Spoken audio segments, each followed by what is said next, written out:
Of a Sunni terrorist group fighting against Shiites in Iran says his organisation has close links with the CIA. The head of the Jundullah group was captured earlier this week in the south of the country.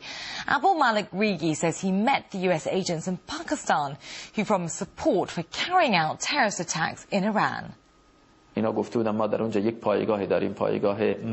Americans promised to give us aid. They said they'd cooperate with us and give me military equipment, arms and machine guns. They told me that in Kyrgyzstan they have a base called Manas near Bishkek, and that in a place like this, some high-ranking American person could come and we could reach an agreement on making personal contacts. The Americans said Iran was going its own way, and they said their problem at the present is Iran. Not Al-Qaeda, not the Taliban. Their main problem is Iran. One of the CIA officers said that it was too difficult for them to attack Iran militarily, but they plan to give aid and support to all anti-Iranian groups that have the capability to wage war and create difficulty for the Islamic State. Well, Abol-malik Rigi also says he was captured while on his way to a meeting with a high-ranking American official at the Manas military base in Kyrgyzstan. The US has denied having any links with the group. Investigative journalist Webster Tarpley has the background story on Jundullah.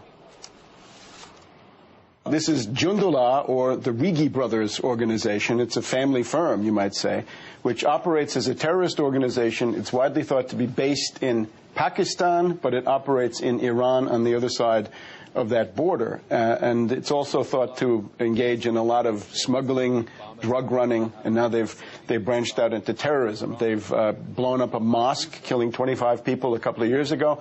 Last October, they blew up about 50 Iranians, including some top commanders of the Iranian Revolutionary Guard. So the guy's now been captured. This Abol-malik Rigi was the #1 most wanted terrorist on the Iranian most wanted list. And they claim that in a very dramatic action, they caught him when he was trying to fly from Dubai to Kyrgyzstan, and they forced him down in Iran. It's a tremendous victory for the Iranians, because they've essentially decapitated this very, very threatening terror group. And this group has been around, of course, for a long time. Jundullah, just a little bit of background, Seymour Hersh of The New Yorker, the London Daily Telegraph, and Brian Ross of ABC News all agree that they're on the CIA payroll. This is the $400 million in the Iran Regime Change Act approved under Bush. The guy had been meeting with, some say, the NATO Secretary General, Jaap de Hoop Scheffer, met this terrorist, certainly NATO generals